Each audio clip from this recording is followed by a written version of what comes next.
Hey guys, Quiv the Lazy Geek here, welcome back to the channel, and I'm here to tell you that you shouldn't be trusting this guy here. Okay, what am I talking about? I'm talking about some very interesting reviews that I saw recently from another Astro channel called Lucomatico, done by Luke. I love that guy. Lucomatico is an excellent channel. And just like me, he reviewed two filters recently. One of them was the Antlia ALPT high-speed filter, and the other one was the IDAS GNB filter. And I now have it in a 2-inch version, by the way. It's probably going to get released in March or something like that. Anyway, my impression of the Antlia ALPT filter was quite positive, but Luke's was much more negative. And in a similar way, my impression of the IDAS GNB filter was very positive, but Luke's advice was in the end to not buy it. What could possibly cause such different opinions on the filters, especially since watching the videos, and I'll put links down below to the videos both on my channel and Luke's channel. Luke's channel is amazing, by the way. If you haven't, you should subscribe, and subscribe to my channel as well, like the video, leave a comment. But anyway, why do we get such different conclusions even though we saw effectively the same results? And I was wondering about this, so I asked Luke directly why he thought our conclusions differed so much, and this is what he had to say. Well, that is a really interesting question, and I'm going to do my absolute best to try and answer it for you, but let me just take a tiny moment of your time before I do to say how cool this is for me. I'm on Quiv the Lazy Geek channel. This is someone I've looked up to for years, watched his content for years, and followed for years. I've got nothing but love and respect for you, mate, and honestly, it is nothing short of an honour that you've asked me to come on here and talk to your audience about this particular subject. So honestly, thank you very much indeed for this opportunity. Now, as Quiv quite rightly said, we ended up viewing throughout the course of this experiment very similar data, and yet by the end of our individual reviews, we've drawn vastly different conclusions, and you have to ask yourself, well, why is that? It's quite an interesting thing to explore, I think. Now, I'm sure there's a list of reasons far longer than my arm as to why that might be, and I'm sure all of those reasons are equally valid, but the two that I'm going to try and talk about, I'm going to touch upon right now. So the first of which is going to be location and its impact on what you might place value on when looking at purchasing a prospective filter. So what I mean by that in this particular case is a filter's ability to block local light pollution. Now, for me here in Bottle 7 skies, my skies aren't great, right? I'm just going to say that. But Quiv's skies, they're far worse. And that's probably putting it lightly, I reckon. He images from a Bottle 9 location. I can't imagine what it's like trying to get good results like he does from that kind of place. And yet he does. So you have to ask yourself, well, how is he doing that? Well, A, let's be real, he's very talented at what he does. And B, he focuses his efforts in the right directions, the things that really matter, I think. So that is for him, or inevitably, for anybody imaging from that kind of location, I imagine me included, if I was in that situation, would be focusing on narrowness of filters and their ability to block light pollution, right? If he didn't do that, he wouldn't reach the same sorts of signal-to-noise ratios as he does, and he'd have a lower ceiling on the overall quality of his images that he can achieve, right? Now, if you're on the total opposite end of the spectrum, let's say, he has to place a very high value on that particular attribute. If you're imaging from a Bottle 1 location, however, in a desert or something like that, I imagine worrying about how good a filter is at blocking light pollution is probably not even on your radar, let's be honest. It's just a non-issue right from the get-go. Now, the second reason, I think, is probably a little bit more subtle. It's down to personal tastes, I think. Now, there's many people out there, and I was one of them for a long time, who just don't really mind halos that much, right? They don't see what the big issue is and just don't find them all that unappealing in an image, and that's absolutely fine. I'm not of that camp, though. I've got to be honest with you. When I see halos in my own images now, I can't stand it. It makes me wretch. I hate to see it. I really do. And I realise that's probably a bit of an extreme stance to take, but if I was looking at making a filter purchase, and that's how I tried to view my reviewers, I'm sure Quiv did on his, then I wouldn't be buying a filter that casted halos, because they really bother me that much. But again, you have to ask, maybe why is that? And actually talking to Queeve in the comments section of one of our videos, it prompted an interesting thought in my mind, and that is, let's say I grew up with Hubble images. They were the things that influenced me into getting into astrophotography and that kind of thing. I wanted to take images of my own, right? Very early on, looking at these images in books, on the TV, on the very early internet. AOL dial-up. 20 minutes to load a Hubble image, but all the same, it was worth it. And one of those things that I noticed in those images, let's say, was diffraction spikes. It's another image issue. Granted, that's inherent to a telescope's design rather than maybe particularly an optical flaw or reflection, that kind of thing. But all the same, it's a blemish on what could otherwise be a potentially perfect image, right? And yet I didn't see anything wrong with that. In fact, I like the look of diffraction spikes. Perhaps, would it be fair to suggest that if Hubble had all along, throughout all of those years, rather than giving diffraction spikes, it had been a different type of telescope design and gave halos? Is that something that I'd find appealing in images?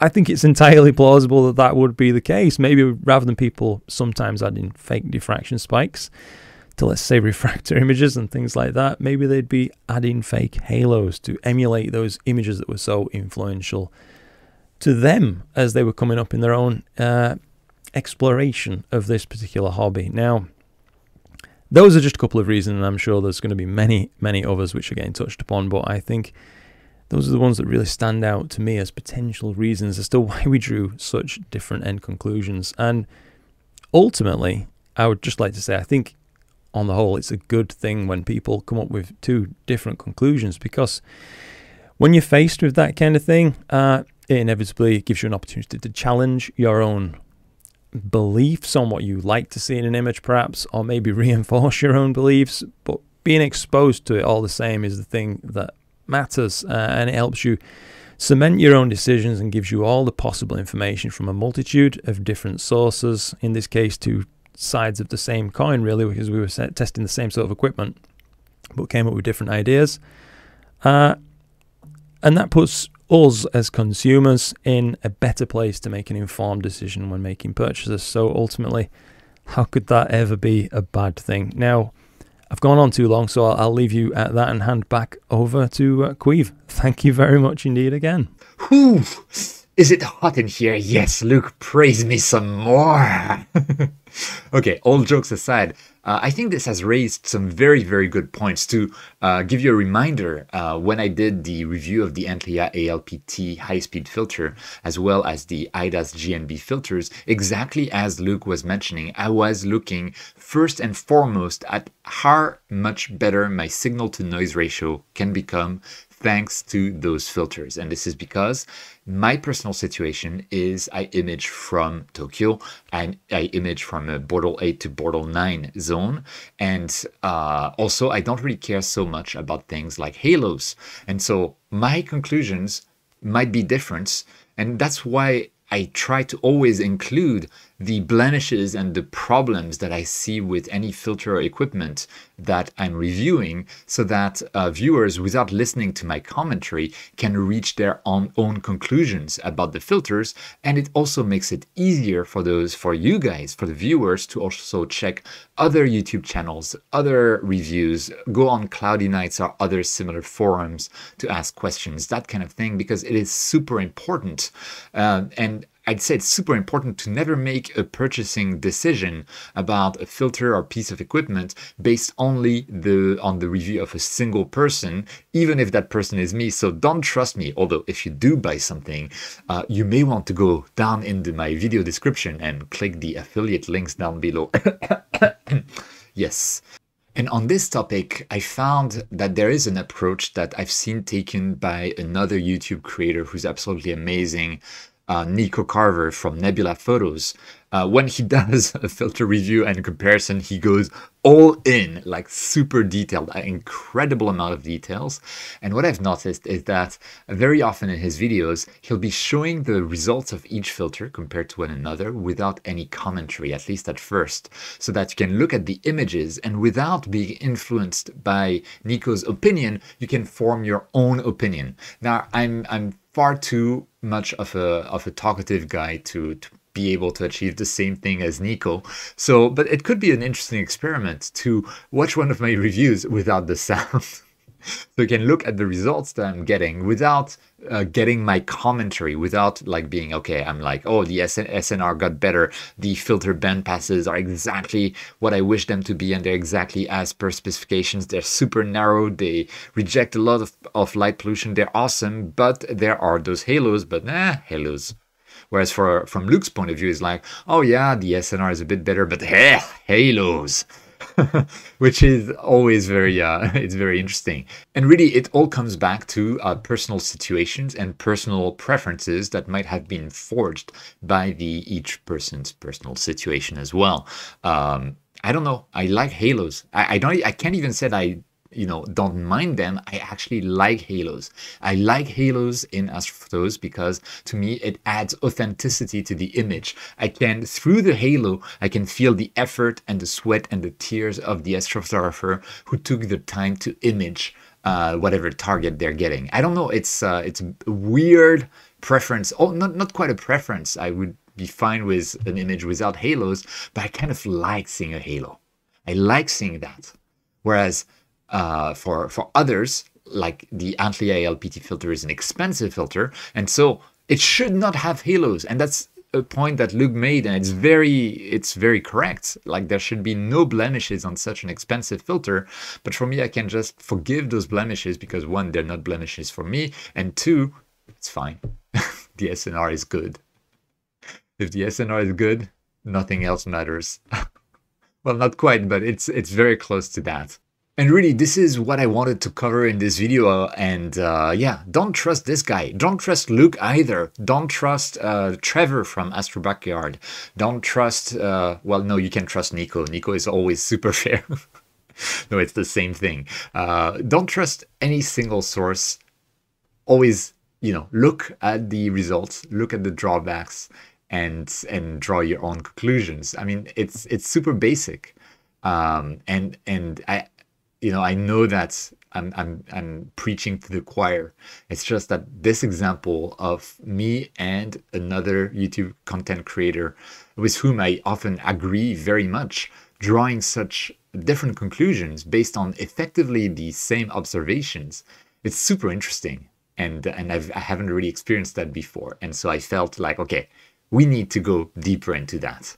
And I hope that we were able to achieve that. So with that, thank you so much for watching. Thank you so much for all of my Patreon supporters and channel members, because yes, I reinstated the YouTube memberships as well. So if you want to support the channel financially and make more and more videos possible, feel free to go down below, click on the join button on YouTube or join the Patreon. And besides that, just make sure to like or dislike the video, leave a comment.